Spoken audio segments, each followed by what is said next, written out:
Dear viewers around the world, another year of many events has passed into history. This time it was the calendar year 2017. In this New Year's speech, I will review the past year and I will provide some reflections on it, along with some observations or predictions on and for the starting year 2018. On January the 1st, 2017, former Portuguese Prime Minister Mr. Antonio Guterres took office as the new Secretary General of the United Nations. Less than 3 weeks later, on January the 20th, Donald Trump began his first term as the United States President. Already one day later, millions of people worldwide openly protested against his inauguration by participating in the Women's March. Since February 2017, North Korea has launched numerous test missiles or conducted various missile tests in Eastern Asia, prompting international condemnation and the threat of military retaliation by President Trump. The Ukrainian civil war still has not ended in Eastern Europe, at least not fully, even though much or most of the fighting seems to be over. In a very controversial move in 2014, Russia unilaterally annexed the Crimean Peninsula, following a referendum that probably was rigged. On the southern part of the Arabian Peninsula, or on the southern tip of the Arabian Peninsula rather, the Yemeni civil war continues. And so does the Syrian civil war in the Middle East's Mediterranean region. Recently, headlines have been made in various news media about the Rohingya or Rohingya Muslims refugee crisis in Myanmar. Many thousands of refugees have poured into the neighboring Bangladesh, and critics of the Myanmar government accuse the government of either allowing or even encouraging genocide or systematic killing or mass killing of the Rohingya Muslims. While efforts are made by both public and private individuals and institutions to solve these military conflicts, so far they have had only limited success. Obviously, such violent clashes worsen the nutritional and medical conditions of many civilians and soldiers, in addition to the mounting casualties. The war on terror, which began shortly after the September 2001 terrorist attacks on the United States, still continues, over 16 years after it began. One of its main military groups, the ISIS or ISIL, is weakening, however, and especially in Syria and Iraq. It is an organization of extremely violent and militant fundamentalist Muslims who seek to create a fundamentalist Islamic State based on the Islamic Sharia law in the Middle East. In May 2017, Mr. Emmanuel Macron was elected as the new French president. He led the République en Marche, or Republic on March, a centrist liberal movement, succeeding the deeply unpopular French socialist president François Hollande. President Macron took office at the age of 39 as the youngest French president ever. While about one-third of the participating voters supported the far-right National Front's presidential candidate, so in terms of percentages, she gained almost twice higher percentage of the vote than her at least equally controversial father, Jean-Marie Le Pen, managed in his best presidential effort or candidacy in 2002. A record number of French voters abstained from voting, and there were also a significant minority of voters who cast spoiled ballots, especially on the second round. President Macron started his 5-year term at quite a high level of popularity, but until now, or so far, he has already lost some of that high early popularity. The Brexit process, which began unofficially in June 2016, when about 52% of the participating British voters voted against staying in the European Union, and which officially began in March 2017 when the British government, led by Prime Minister Theresa May, informed formally the European Commission that the country would leave the European Union. According to the European Union's rules, any member state can freely decide to leave the Union but must give a 2-year notice. Therefore, Britain should be free to leave the European Union by March in March 2019. Anyway, negotiations to leave the European Union continued through much of 2017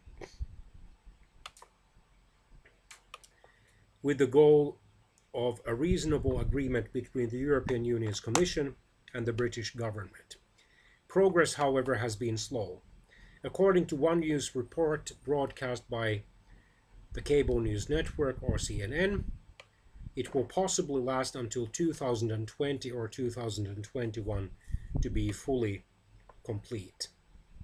An ongoing political threat to Britain is the possible repetition of the 2014 Scottish independence referendum, where 45% of the participating Scottish voters favoured independence. And since the pro-independence Scottish National Party continues to govern that region, it is likely to organise a new independence referendum. However, it no longer has a parliamentary majority. Two other regions, Catalonia in Spain and the Kurdistan Autonomous or Self-Governing Region in Iraq, held controversial referendums in the autumn of 2017, declaring independence. However, the Spanish and Iraqi governments refused to recognize those referendums' results. Both governments fear probably that it could trigger the breakup of those countries, especially in Iraq, which has a long history of authoritarian, repressive and dictatorial governments, although officially since 2005 the country has had democratic parliamentary and federal governments. By contrast, Canada, the United States' northern neighbor in North America, seems to be fairly united federally. Its French-speaking province, Quebec, has a liberal government which does not favor independence. However, with another provincial election due by October 2018, this situation could change. The Netherlands, Germany, and Austria were among the continental European countries which held national or federal parliamentary elections in 2017. In all those three countries, the populist right-wingers were strengthened, although they remain in the opposition in the Netherlands and Germany. The Netherlands had to form a broad-based coalition government, including even two Christian parties, to keep the strengthened Party for Freedom, which is populist right-wing, largely anti-immigration, strongly anti-Islam, and also rather profound Eurosceptic, to keep it out of the government. Like in the neighboring Belgium, there has been a kind of cordon sanitaire, or sanitary cordon, that is an alliance or agreement among the mainstream political parties to keep those populist and potentially pro-authoritarian or even pro-dictatorship parties out of the government. In Austria, however, the populist right-wing, largely anti-immigrant, strongly anti-Islam, and strongly Eurosceptic, or rather strongly Eurosceptic Freedom Party entered the government with the center-right or Christian Democratic People's Party in December 2017. At the start of January 2018, the Netherlands and Austria have therefore already formed new parliamentary coalition governments. In Germany, however, the current governing parties at the federal level, the Christian Democrats and Social Democrats, are in difficult negotiations to form another so-called Grand Coalition. They are reluctant to proceed to snap elections during 2018 because such extra elections would likely further weaken them, especially the Christian Democrats. And very likely, the only major beneficiary of such elections would be the right-wing populist and Eurosceptic Alternative for Germany party. Recently, 3 Eastern European countries, Poland, Hungary, and Romania, have been criticized for passing laws to control the media or the courts, or in the case of Romania, just recently, to allow some political corruption. The European Union has threatened to invoke sanctions against Poland and Hungary. In both Poland and Hungary, the governing parties are conservative or right-wing, populist, and Eurosceptic, more so, however, in Hungary than in Poland. In South Africa, President Jacob Zuma, who has been accused of corruption, narrowly survived a non-confidence motion in Parliament. While he intends to remain in office until his term ends in 2019, his party, the left-wing African National Congress, has already selected a new leader, Mr. Cyril Ramaphosa. In the neighboring Zimbabwe, the army in November 2017 placed the authoritarian 93-year-old President Robert Mugabe under house arrest, forcing him to resign. President Mugabe had been in office as president for about 30 years, and before then he had been the country's prime minister for 7 years. However, in a deal worked out probably between his assistants and the incoming new president's assistants or team or government, former President Mugabe will not be charged with any crimes and will be paid at least 10 million United States dollars. During Mugabe's long rule, the country has actually become poorer, and there have been a number of human rights violations. In Mexico, a powerful earthquake in September killed over 300 people. In December, the communist president of Cuba, Raúl Castro, the brother of late longtime communist dictator Fidel Castro, announced that he would resign in April 2018. Officially, Cuba is the Western Hemisphere's only dictatorship, or one-party dictatorship, although Venezuela in South America comes rather close. And there, the populist and authoritarian president Nicolas Maduro, has tightened his grip on power, recently outlawing 2 opposition parties ahead of the parliamentary elections scheduled for 2018. In South Korea, the country's first female president, Ms. Park Geun-hye, who had been accused of corruption and/or incompetence, was removed from office by the parliament. Mr. Moon Jae-in won the resulting early presidential elections. By contrast, in the neighboring Japan, Prime Minister Shinzo Abe of the Liberal Democrats, who has been in office since 2012, easily won another term in October. Here in the Philippines, the violent anti-drug war continues with thousands of people already killed, including at least some, possibly several children and underage teenagers. Various human rights groups have protested against this policy, but President Rodrigo Duterte has ignored such protests, calling the killing of underage children and teenagers collateral damage and claiming that such harsh measures are needed to break the power of drug lords and drug cartels in the Philippines. So he refuses to cancel the permission or order which he has given to the soldiers and police officers to shoot fatally any suspicious-looking people who resist arrest.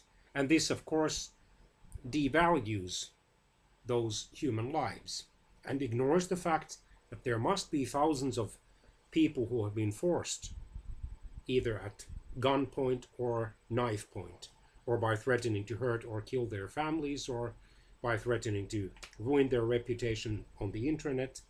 They have been forced into the drug trade, at least by being mules or pushers.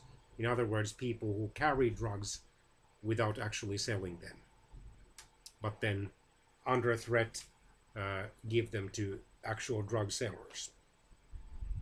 Miss Jacinda Ardern of the Labour Party became New Zealand's youngest Prime Minister in October 2017, aged 37. She managed to form a coalition with the right-wing and nationalist New Zealand First Party. In the neighbouring Australia, the federal parliament voted to legalise same-sex marriage, effective in December 2017.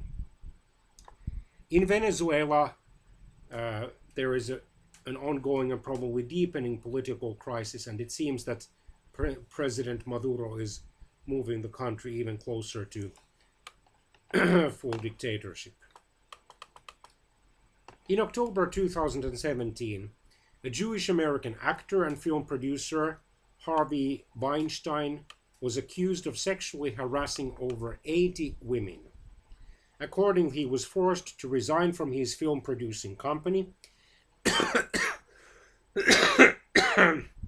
excuse me, and to leave the Academy of Motion Picture Arts and Sciences.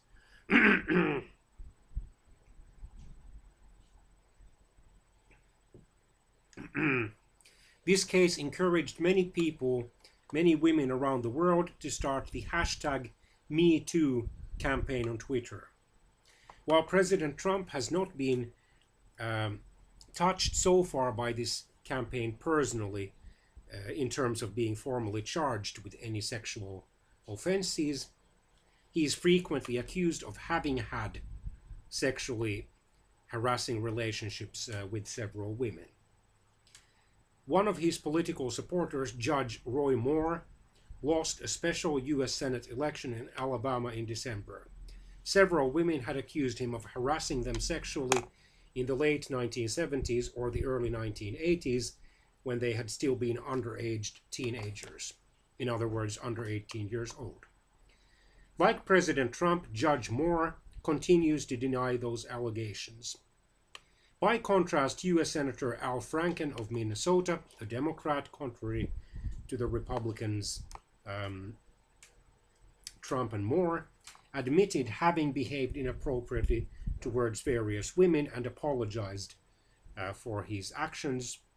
He took personal responsibility by announcing that he would resign, effective in January 2018.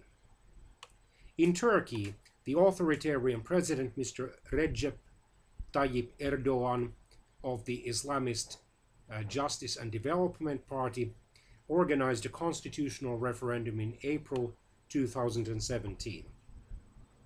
At issue was basically, or mainly, his desire to change the country into a presidential republic, where the president would also serve as the head of government with no separate prime minister. While the official results claimed that over 51% of the participating voters had accepted the changes, the Turkish opposition parties and groups claimed that the results were falsified. According to them, up to 1.5 million unstamped votes were accounted as valid ones. Like most other political leaders of the world, President Erdogan opposes President Trump's decision in December 2017 to recognize Jerusalem as Israel's capital and to move the US Embassy to Jerusalem.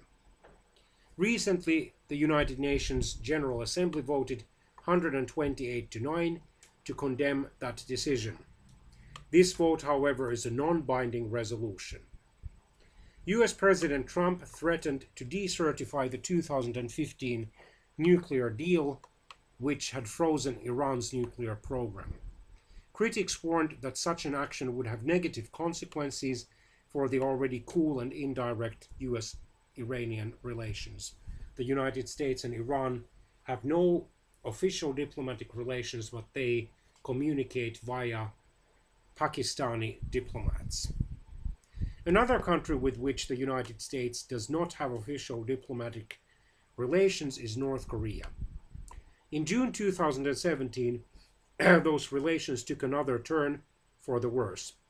And of course, even without this incident, they would have worsened during 2017 because of the numerous missile tests that North Korea has been conducting, threatening, of course, its southern neighbor, South Korea, also Japan, and even the United States. An American university student, Mr. Otto Warmbier, according to the English language Wikipedia article, he was a Jewish American, and at least according to his name, he seems to have been of German descent as well. He had gone to North Korea for the Christmas holiday, and as he was preparing to leave the country on January the 2nd, 2016, he was arrested, apparently at the Pyongyang International Airport. His alleged offense was attempting to steal a propaganda poster praising the country's dictatorial president, Mr. Kim Jong-il, or Kim Jong-un, or then his late grandfather his late father Kim Jong-il, sorry. In North Korea, because of the country's strict communist system, it is a serious crime to either damage or destroy or steal propaganda posters extolling North Korean communism or its dictators. About 1 month after being sentenced to 15 years hard labor, Mr. Warmbier suffered in prison an unknown but severe neurological injury. He never recovered. For some reason or reasons, the North Korean officials only told of Mr. Warmbier's extremely serious medical condition in early June or mid-June 2017. And that month, North Korea finally allowed him to return to the United States, where he unfortunately died just days later in a coma. He was only 22 years old.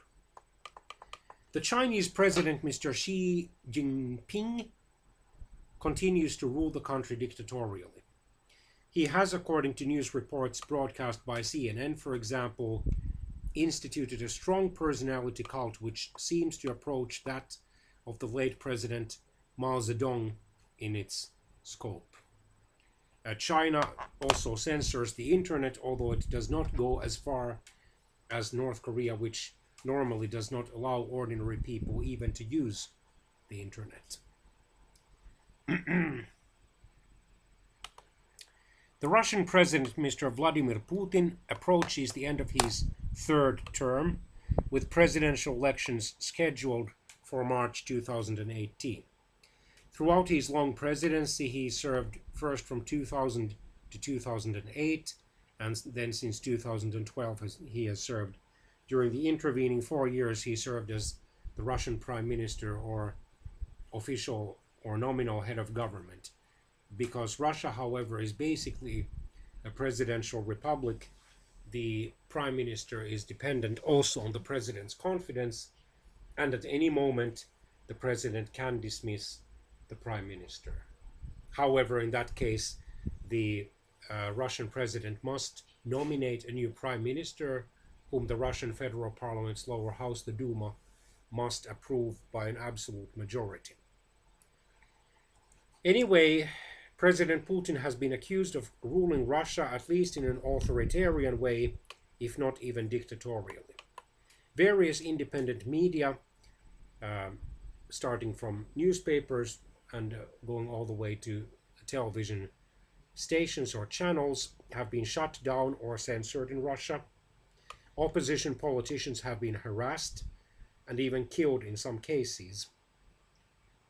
For example, a former Russian deputy prime minister and also former mayor or governor, Mr. Boris Nemtsov, was killed recently.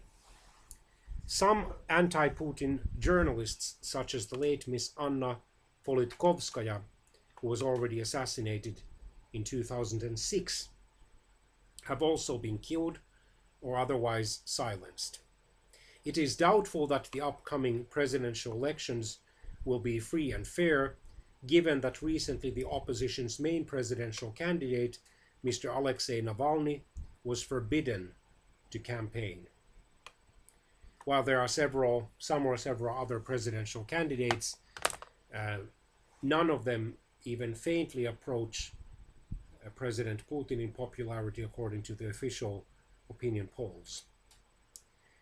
Because of ongoing allegations that some Russian officials, agents, or diplomats interfered with the US presidential elections in 2016, an investigation is underway in the United States.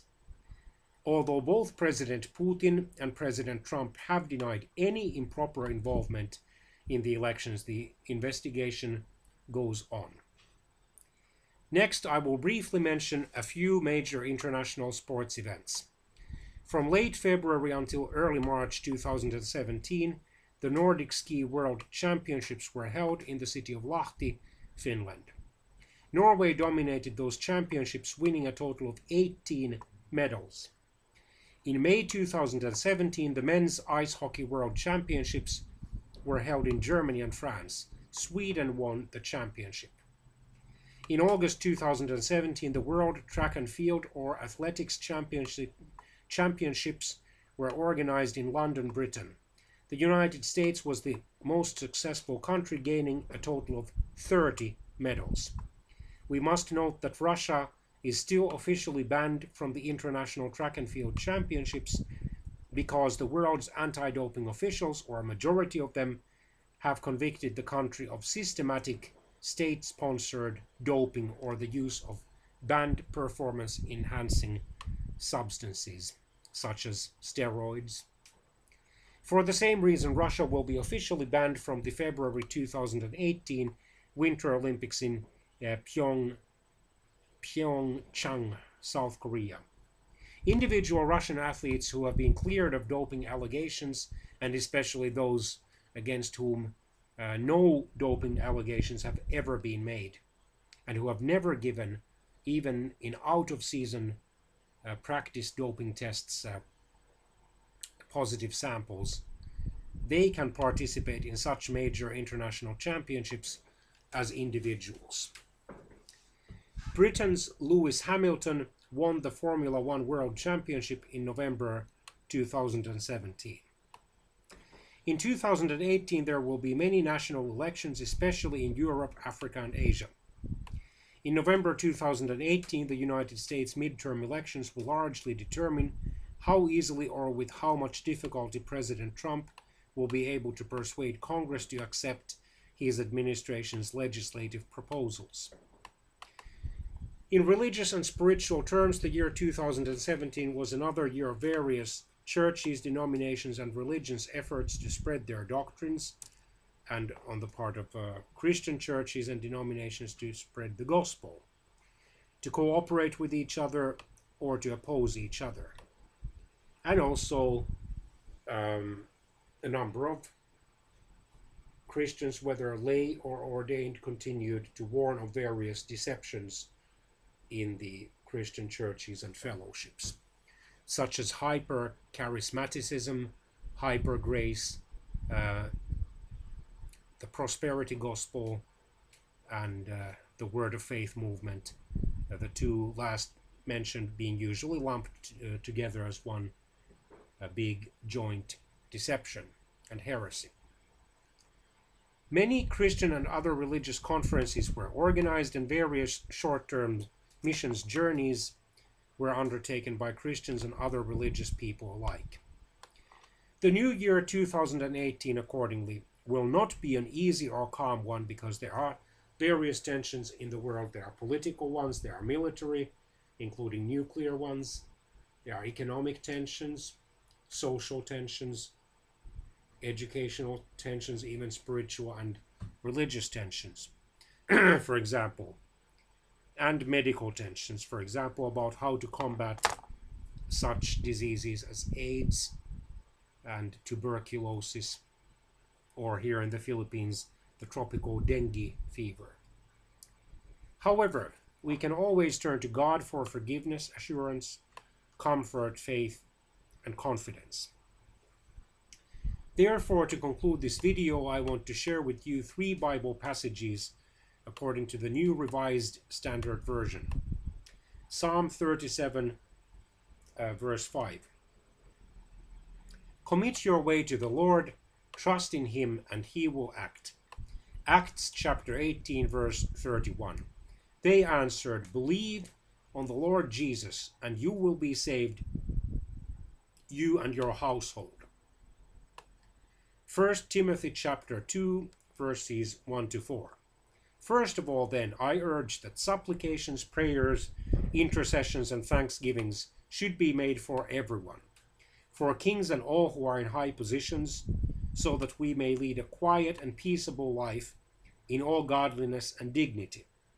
This is right and is acceptable in the sight of God our Savior, who desires everyone to be saved and to come to the knowledge of the truth. May you all have a blessed, encouraging, successful, and safe New Year 2018. This video has been brought to you via YouTube from Metro Manila, the Philippines, Southeastern Asia.